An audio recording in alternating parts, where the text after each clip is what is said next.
também se preocupa com seu coração. Ora a Deus. E faz tudo para não te ver sofrer. Vem te lembrar.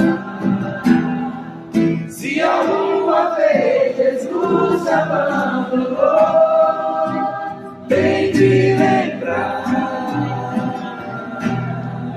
Quantas vezes Ele já te levantou, vem te lembrar. Quantas vezes Ele já te levantou, vem te lembrar. Se alguma vez Jesus te abandonou, vem te lembrar. Quantas vezes Ele já te levantou.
Evangelho ao qual escreveu Lucas, capítulo de número 9. Vamos trabalhar do versículo 18 até o versículo de número 29. Lucas, capítulo 9, os versículos do 18 até o 27. E diz assim a palavra do Senhor. Vamos ler apenas o versículo 18.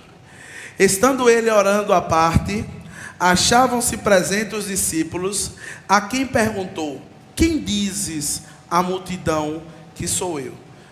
Senhor Deus, obrigado, Pai, obrigado por esse momento, obrigado pelo privilégio de te servir, Pai. Obrigado pelas bênçãos que o Senhor derrama sobre a cabeça de cada um dos teus servos. Obrigado pelos livramentos, aquele que vimos e aqueles principalmente que não vimos, Pai. Obrigado pela nossa saúde. Obrigado, Pai, pela tua palavra estar adentrando ao nosso coração. A palavra cantada, a palavra lida e agora a palavra que vai ser proclamada, Pai. Só tenho a te agradecer. E agradecer em nome de Jesus. Amém. Queridos, nós temos aqui um título para essa mensagem, que são duas perguntas. A primeira pergunta é: quem é Jesus? E a segunda pergunta é: você quer segui-lo? Primeira pergunta: quem é Jesus? Segunda pergunta: você quer segui-lo? E a partir dessas duas inserções, nós vamos estar destrinchando esse texto de Lucas 9, que vai do versículo 18 até o versículo 27. E a palavra de Deus, ela é muito maravilhosa, porque do versículo 18 até o versículo 20, nós começamos a entender a resposta da primeira pergunta do título que foi feita: quem é Jesus? Se eu perguntasse para você hoje quem é Jesus, você talvez diria que ele é o Filho de Deus, que ele é um grande homem, Várias pessoas iriam dizer várias coisas aqui. Mas o que a palavra de Deus afirma sobre isso? Diz assim, Lucas 9, do 18 ao 20. Certo dia, Jesus orava em particular, acompanhando apenas 2 discípulos. Eles lhe perguntou: quem as multidões dizem que eu sou? Os discípulos responderam: alguns dizem que o Senhor é João Batista, outros que é Elias, e outros ainda que é um dos profetas antigos que ressuscitou. E aí Jesus pergunta: e vocês? Perguntou-lhe ele: quem vocês dizem que eu sou? E Pedro, ele tomou a dianteira e disse: o Senhor é o Cristo, o Filho do Deus vivo. Queridos, essa resposta ela é bem interessante, porque ela está contendo algumas verdades sobre Jesus. Quando Pedro ele olha para Jesus e diz que tu és o Cristo, o Filho do Deus vivo, ele diz a mim e a você que Jesus ele é o escolhido de Deus, que foi escolhido por Deus para religar, para reaproximar, para reconstruir algo que em um momento da história se foi quebrada, que foi a comunhão com Deus. O nosso Jesus Cristo, ele é o religare, ele é aquele que liga nós a Deus, ele é a ponte que nos une a Deus. Sem Jesus Cristo, nós estávamos distantes, há anos-luz do nosso Deus Todo-Poderoso. Mas Jesus é aquela pessoa que, desde o princípio, nos ligou a Deus. Como assim, pastor, desde o princípio? Se você entrar lá em Gênesis, no capítulo 3, você vai ver a ação da queda de Adão. Você vê a queda da humanidade. Você vê ali o distanciamento e o afastamento de Deus para com o homem. E existe uma palavra que faz com que o homem esteja constantemente afastado de Deus. Qual é essa palavra? Qual? Pecado. O pecado, ele faz esse distanciamento. E o nosso Senhor Jesus Cristo, ele veio para cobrir a multidão de pecados. E quando nós lemos lá em Gênesis, no capítulo 3, nós vamos ver que Adão e Eva, quando eles pecaram, eles viram que estavam nus. E a atitude que eles tiveram foi de se afastar, distanciar, esconder-se de Deus. Mas o nosso Deus Todo-Poderoso preparou algo para cobrir aquele pecado, cobrir aquela nudez. Quando o nosso Deus, ele mata ali um animal, porque não existe como tirar a pele de um animal para fazer roupas sem que este venha a óbito. Quando aquele animal ele é morto, ali nós temos um tipo de Cristo. A teologia ela afirma que ali é uma tipificação do sacrifício que Cristo ia fazer lá no Gólgota, no sacrifício que Cristo ia fazer por mim e por você. Então quem é esse Cristo? Esse Cristo é aquele que me cobre, esse Cristo é aquele que me limpa, esse Cristo é aquele que me purifica, esse Cristo é aquele que morreu por mim, esse Cristo é aquele que não teve por usurpação ser igual a Deus. Pelo contrário, ele se humilha, ele desce até aqui a terra, ele anda com pecadores, ele tem uma morte horrível, uma morte de cruz. Esse Cristo é aquele que bate na porta do nosso coração. Esse Cristo é aquele que quer ligar você a Deus. Esse Cristo é aquele que quer reaproximar a mim e a você ao nosso Deus Todo-Poderoso. Quem é Jesus? Pedro sintetiza, Pedro compila, Pedro agrupa. Ele diz: o Senhor é o Cristo, é o Messias, é aquele que foi anunciado, o Cordeiro de Deus que viria para tirar o pecado do mundo, viria para limpar as nossas vestes e deixá-las alvas mais que a neve. Temos ouvido muito esse termo ultimamente nas redes sociais. Cristo, ele veio em detrimento ao vermelho do pecado, nos purificar e nos deixar alvos, limpos, puros. Você, meu irmão, é limpo porque Cristo morreu por você. Você está alvo mais que a neve porque o sangue de Cristo lhe purificou. Você hoje tem acesso a Deus porque Cristo interviu por você. Antes, quando Deus olhava para a humanidade, Ele via um povo em pecado. Ele via um povo como Ele viu a nação ali pré-diluviana. Mas Deus olha hoje para o mundo e olha para os seus, e Ele vê Cristo de braços abertos. Ele vê o Cordeiro de Deus que foi morto. Ele vê aquele que derramou todo o seu sangue por mim e por você. Pergunta: quem é Jesus? Quem é Jesus? É interessante, porque quando chegamos no versículo 21,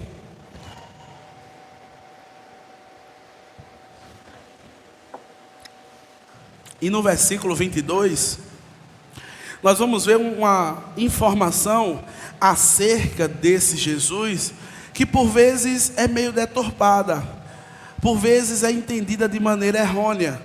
E aí no versículo 21 e 22 diz o seguinte: Jesus advertiu severamente os seus discípulos, de que não dissesse a ninguém quem ele era. E aí ele disse: é necessário que o Filho do Homem sofra muitas coisas, disse ele. Ele será rejeitado pelos líderes do povo, pelos principais dos sacerdotes e pelos mestres da lei. Será morto, mas ao terceiro dia ressuscitará. Jesus, nesse momento, ele parecia que estava lendo um livro. Jesus, nesse momento, parecia que ele estava lendo uma ata do que iria acontecer. E é bem interessante, porque quando nós entendemos quem é Jesus, e vemos que Ele é o Messias, Ele é o escolhido de Deus, Ele é aquele que nos liga a Deus, Ele é aquele que nos leva a uma comunhão com Deus, nós também precisamos entender que Jesus, Ele nunca foi plano B. Jesus, Ele sempre foi o plano perfeito. Por que eu estou dizendo que ele não era o plano B? Muitas vezes nós estamos ouvindo em alguns momentos relatos bíblicos onde mostra Jesus no jardim do Getsêmani, suando gotas de sangue. Perdão. Suando gotas de sangue, e ali chega um momento que o estresse dele está tanto, que ele diz: Senhor, passa de mim esse cálice, mas não seja feita conforme a minha palavra, e sim a tua. E eu já ouvi muitas vezes pessoas dizendo que, está vendo? Jesus continuou por você, Jesus perseverou por você. Persevere. Jesus, ele podia naquele momento dizer: ei, não aguento mais não. Ei, não vou mais não. Esse povo aí não merece não. Não vou mais. Já fui até onde deu e não vou mais. Poderia ser assim ou não, meus irmãos? Não. Nunca poderia ser assim. Nunca poderia ser dessa forma, porque existem coisas que Deus, ele não pode fazer. Mentir. Deus pode mentir? Deus não pode mentir. Se ele afirma que Cristo é o Cordeiro de Deus que foi morto desde a fundação do mundo, na atemporalidade de Deus, o Cordeiro, ele já tinha sido morto pelo meu e seu pecado. É por isso que Cristo, ele sabia para onde ia. Ele não foi pego de surpresa. Ele não foi pego naquela pegadinha do malandro. Você vai, sofre um pouquinho e em algum momento alguém vai te salvar. Não.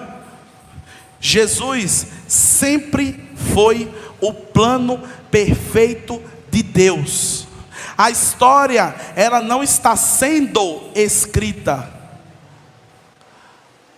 A história, ela já está redigida. Porque se entendermos que a história ela está redigida, ela vai estar sendo redigida, nós entendemos Deus escrevendo, e aí daqui a pouco a gente desiste de alguma coisa, ele apaga com a borracha e continua escrevendo a nossa história. Os anos meus e seus, eles já estão contados. Há alguns que vão viver mais 50 anos, mas há alguns que vão chegar até casa. E o que é que eu faço com essa informação? Vivo, anuncio, proclamo o reino de Deus, digo às pessoas quem de fato é Jesus. Jesus é aquele que liga nós a Deus, é aquele que cobre a multidão de pecados, é aquele que nos deixa alvo mais que a neve, e é o plano perfeito que Deus arquitetou para salvar a mim e a você.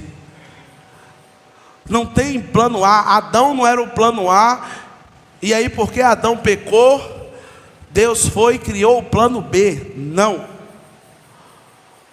Jesus, o Cristo, o Filho do Deus vivo, sempre foi o plano perfeito. Esse é Jesus. Grave no seu coração quem é esse Jesus, porque isso vai ajudar muito quando você estiver passando para outras pessoas. Isso vai ajudar muito quando você tiver a certeza daquilo que você está falando.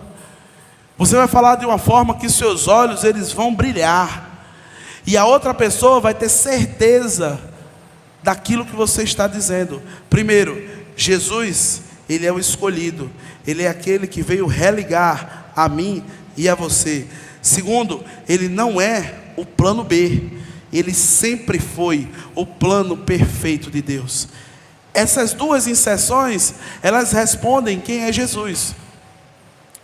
E aí, quando eu conheço as pessoas, eu decido se as sigo ou não. Quando eu conheço a pessoa, e aí eu vou dizer, eu vou seguir a essa pessoa ou não. E conhecendo as características de Jesus, sabendo quem é Jesus, sabendo o porquê Jesus morreu na cruz do Calvário, vem a segunda pergunta: você deseja segui-lo? Você quer segui-lo? E é interessante, meus irmãos, porque se você disse sim, e eu creio que a grande maioria aqui é uma unanimidade em afirmar sim a Jesus, em querer seguir a essa pessoa que veio para nos ligar a Deus, que veio para cobrir os nossos pecados. Porém, essa ação, ela envolve algumas escolhas. Quando você diz sim e vai seguir a Jesus, isso envolve algumas escolhas que você vai estar fazendo após essa. E é interessante que no versículos 23 até o versículo 26, nós vamos ver escolhas sendo feitas. Nós vamos ver decisões sendo tomadas. No versículo 23, diz o seguinte: dizia a todos: se alguém quer vir após mim, negue-se a si mesmo, tome a sua cruz e me siga.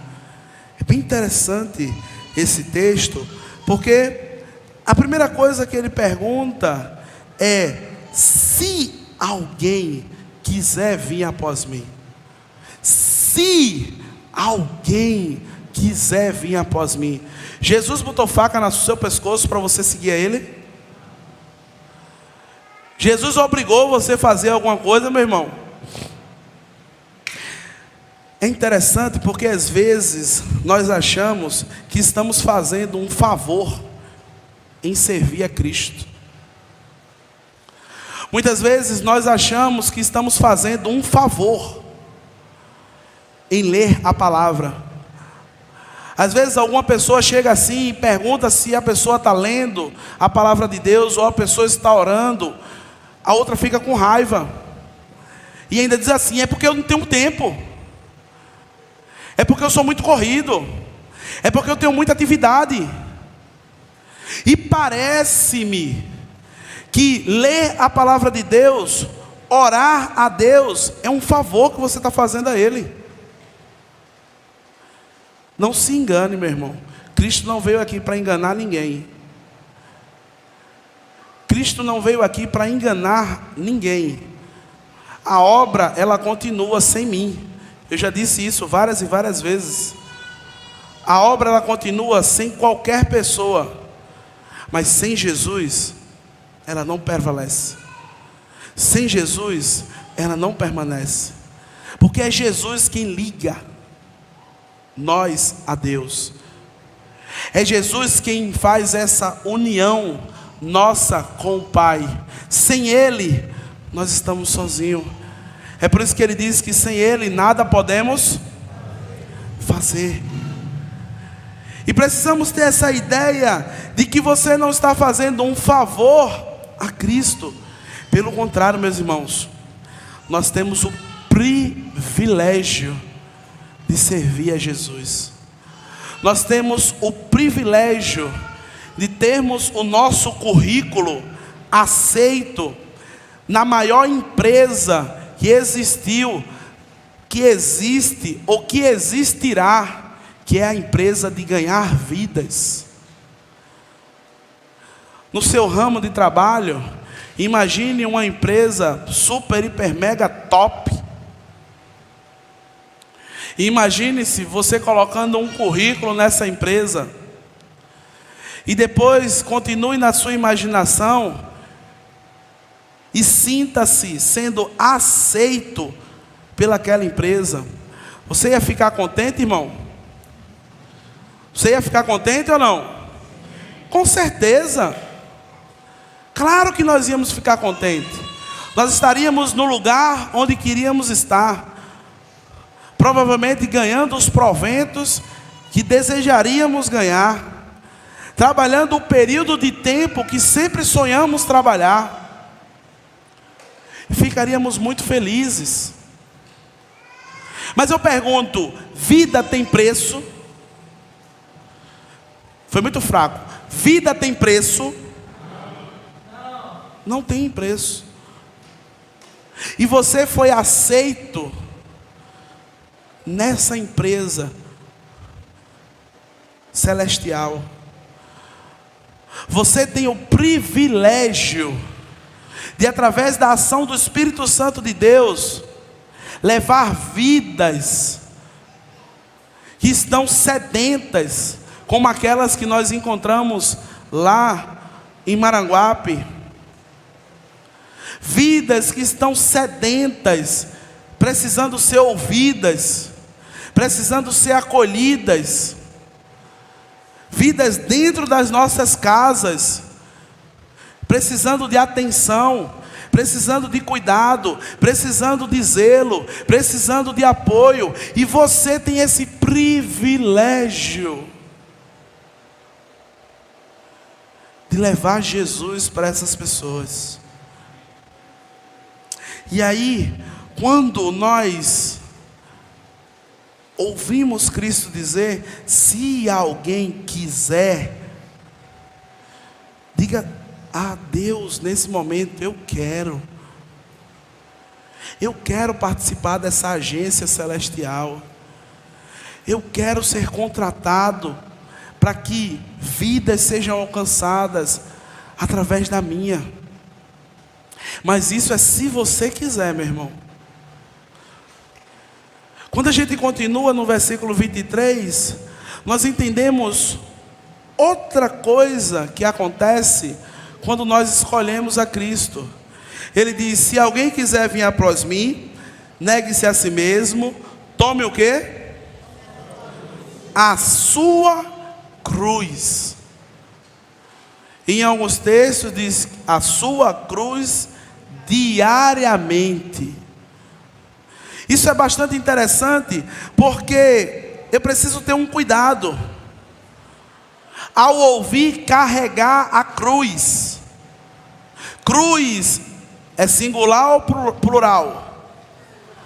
Singular. Mas muitas vezes nós queremos carregar as cruzes. E aí é onde tem um problema. Quando Cristo ele lhe chama, primeiro ele pergunta: se você quiser. Se você quiser, venha. E aí nós escolhemos segui-lo. Ele diz: pega a sua cruz, pegue o seu fardo. O fardo é pesado? O fardo é pesado? Não. O fardo é leve. Porque ele diz: vinde a mim todos vós que estáis cansados e sobrecarregados, e eu vos tomai sobre vós o meu jugo, porque o meu fardo e o meu jugo. Então não tem fardo pesado não.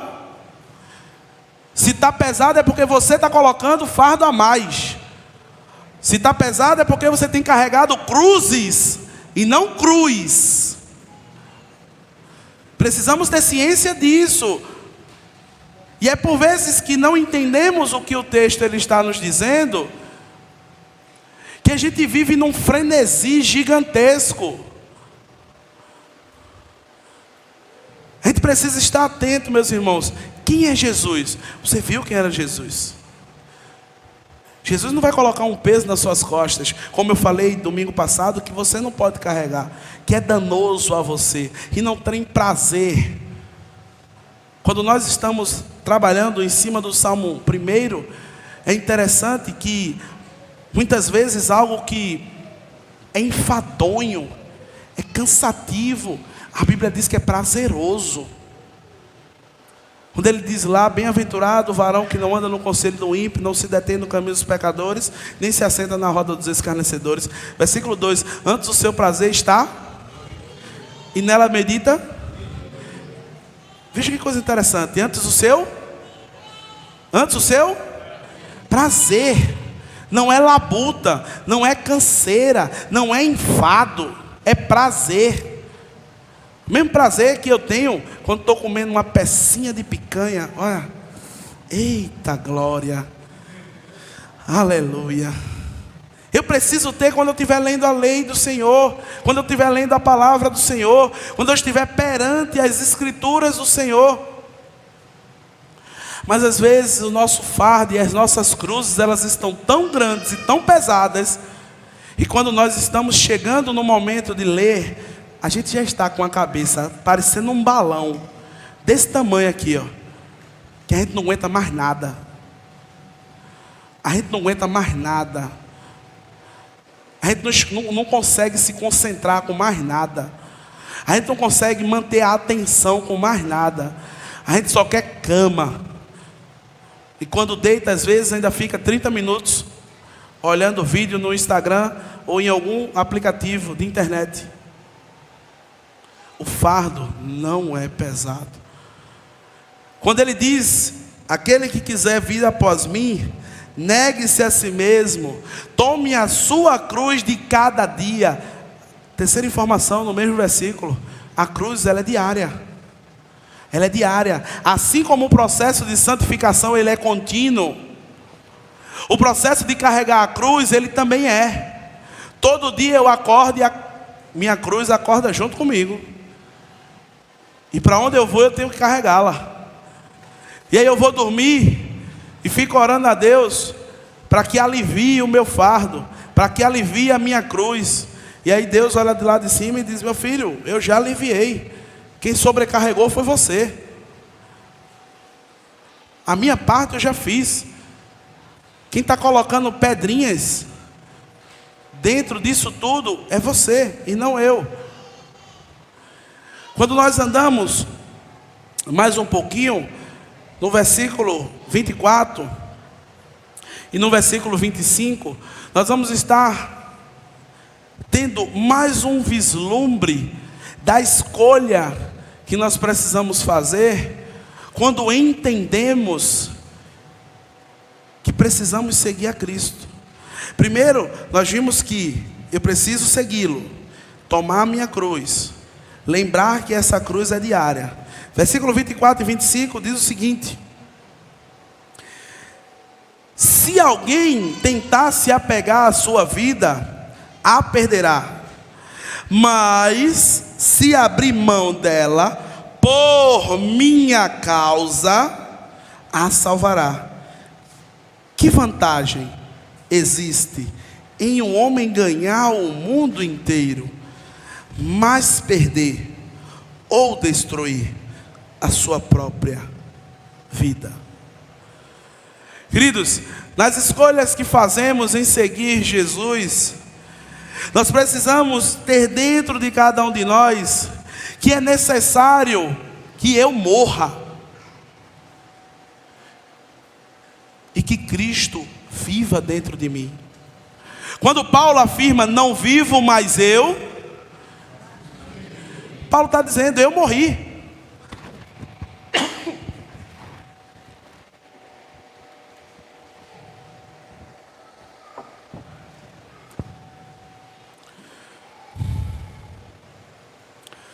Quando ele afirma não vivo mais eu, mas Cristo vive em mim, ele está dizendo que naquele momento ele morreu as vontades e desejos que ele tinha. Cristo vai estar tomando de conta.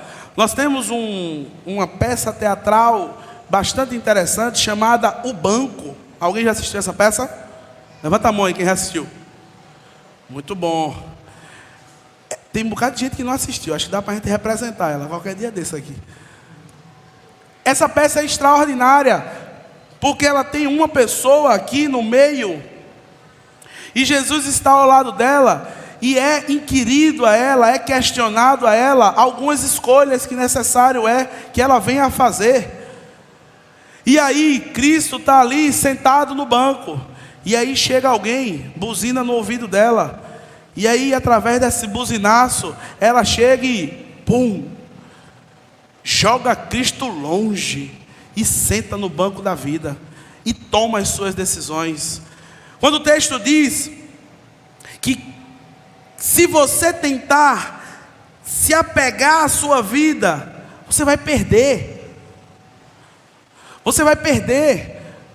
E quantas pessoas nós não conhecemos que por se apegar tanto a determinadas coisas, perdem outras, perdem um sono, perdem um sossego, perdem os filhos, perdem um relacionamento, perdem a paz, porque está tão apegado a determinadas coisas da vida, que esquece das outras. E Cristo diz: se apegue a mim, se apegue a mim, porque você vai ganhar.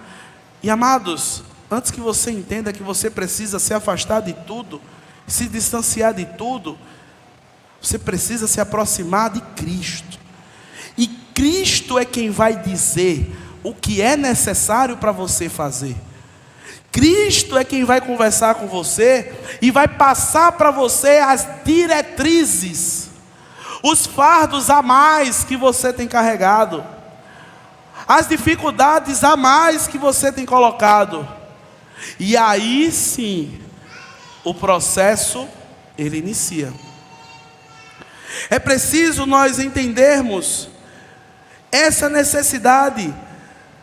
O texto de Mateus capítulo 5, ele diz algo bem interessante, quando a gente está falando de abdicar, de entregar. O texto diz: felizes são vocês quando por minha causa sofrem zombarias, perseguições, quando outros, mentindo, disserem todo tipo de maldade ao seu respeito. Alegrem-se e exultem, porque grande recompensa os espera na terra, sim, no céu. E lembrem-se de que os antigos profetas também passaram por dificuldades. Muitas vezes, quando nós entregamos o nosso fardo, nós abrimos mão da nossa vida, nós deixamos de ganhar coisas que aos olhos humanos eram situações extraordinárias e maravilhosas. Dificuldades, elas começam a surgir. Problemas, eles começam a aparecer. Intrigas, elas começam a ser criadas. Mas, queridos, calma. Calma. Calma, porque a sua morada final não é aqui. Por vezes nós estamos com os olhos fitados, firmes, seguros, aqui. E aqui nós estamos de passagem. Aqui nós precisamos cumprir aquilo que Deus colocou para nós. Que é enquanto eu tiver fôlego, que eu louve. Que enquanto eu tiver vigor, que eu esteja levando esse evangelho para outras pessoas. E que através disso, as demais coisas, elas vão sendo acrescentadas. As maravilhas, elas vão sendo acrescentadas. Porque a Bíblia diz que nós vamos poder beber do melhor dessa terra. Não estou pregando aqui o evangelho do hippie, ou o evangelho da pobreza, ou o evangelho do martírio próprio. Não, eu estou dizendo que a gente precisa primeiro o reino de Deus, e depois as outras coisas, elas vêm com consequência. Isso é, se você precisar delas. Porque a própria palavra de Deus, ela diz que tendo o que comer e o que vestir, dá-se por satisfeito. Mas muitas vezes nós não estamos satisfeitos com o que comer e o que vestir. Porque além do que o comer e o que vestir, tem as demais coisas que a gente vai colocando nas nossas costas. Queridos, quem é Jesus para você? Quem é Jesus? Segundo, você quer segui-lo? Não responda para mim, não. Essa resposta, ela é sua. E essa resposta envolve eu negar a mim mesmo, tomar a minha cruz diária, abrir mão da minha vida. Terceiro, versículo 26, diz o seguinte: se alguém se envergonha de mim e da minha mensagem, o Filho do Homem se envergonhará dele, quando vier em sua glória, e na glória do Pai e dos seus anjos. Queridos, além da escolha de pegar a nossa cruz, de seguir ao nosso Jesus, de abrir mão do meu querer, eu não posso ter vergonha de falar do amor de Cristo, de falar das coisas que Cristo fez na minha vida, de levantar a bandeira de Cristo aonde eu estiver. Porque se assim eu fizer, queridos, o texto ele diz que da mesma forma que com vergonha eu não apresento Cristo, com vergonha Cristo irá nos apresentar ao Pai. E antes que você entenda que você precisa pegar um caixa de som e sair pela rua dizendo que é crente, atacando por vezes outras pessoas, denegrindo o nome do nosso Senhor Jesus, não é isso. Anunciar o Evangelho de Deus é ter testemunho de vida, é na sua rua você ter um bom testemunho, é as pessoas olharem para você e saber que é um homem de fé, é uma mulher de Deus, é alguém que pode se contar, é alguém que quando alguma pessoa da rua precisa de um apoio, sabe aonde ir. Isso é anunciar o Evangelho. Muitas vezes a gente entende que anunciar o Evangelho é pegar isso aqui e sair pregando. E aí eu pergunto, os discípulos dos primeiros séculos carregavam carroças com os rolos de pergaminho nas costas para anunciar o Evangelho, não era assim? Porque os únicos textos que existiam eram rolos de pergaminhos gigantes. E aí eles colocavam nas costas como um eremita, e aí chegava nos ambientes, jogava o rolo que nem um tapete vermelho e saía falando sobre Jesus. Não, nunca foi assim. Os discípulos, eles eram conhecidos porque eles imitavam a Cristo. Os discípulos, eles eram conhecidos porque quando alguém chegava com uma necessidade, eles abraçavam. Quando alguém chegava com coisas para se resolver, eram-se resolvidas. Amados, não tenha vergonha. Não tenha vergonha de demonstrar o amor de Cristo para outras pessoas. Avance. Você hoje entendeu, ou pelo menos ouviu, quem é Jesus? E a segunda pergunta, você viu e você ouviu a pergunta se você quer seguir a Ele. É interessante que no versículo 27, a palavra de Deus diz: em verdade vos digo que alguns aqui não morrerão antes de ver o reino de Deus.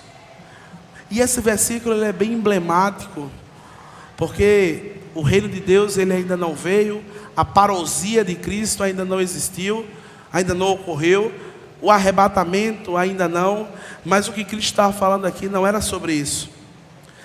O que Cristo estava falando era de um evento que iria acontecer mais na frente, e todos puderam ver o reino de Deus ser estabelecido no coração dos seus discípulos, através da descida do Espírito Santo em Pentecostes. Nós aprendemos com esse versículo que o que Cristo ele promete, aquele que o segue, ele cumpre. Tudo o que Cristo ele promete, aqueles que o seguem, ele cumpre. A Bíblia diz que ele não é homem para que minta, nem filho do homem para que se arrependa. Se em seu coração você decidiu seguir a Cristo Jesus, permaneça firme, permaneça fiel, porque aquilo que ele prometeu, ele vai cumprir. Na agenda dele já está anotado, talvez não possa estar na minha e na sua, porque eu não sei o dia de amanhã, mas na dele já está anotado, queridos. Porque Jesus é aquele que veio para religar tanto você quanto a mim para com Deus. Jesus é aquele que é o plano perfeito do Deus Todo-Poderoso.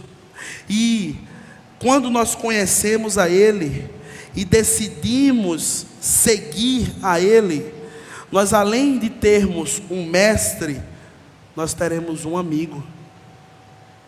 E como é bom ter amigos. Como é bom ter amigos. Queridos, afirmo de maneira calma, de maneira tranquila, que quando nós temos amigos, nós podemos descansar. Nós podemos relaxar. Nós podemos ficar tranquilos. Porque tudo isso nós devemos a um amigo.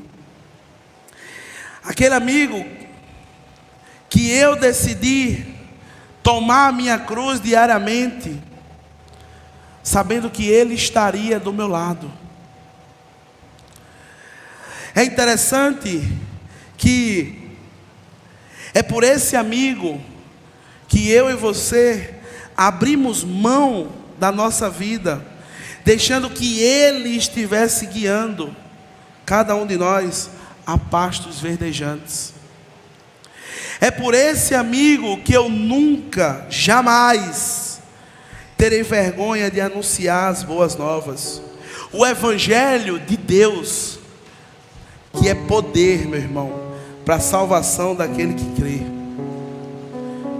Quem é esse amigo? Quem é esse amigo? Jesus.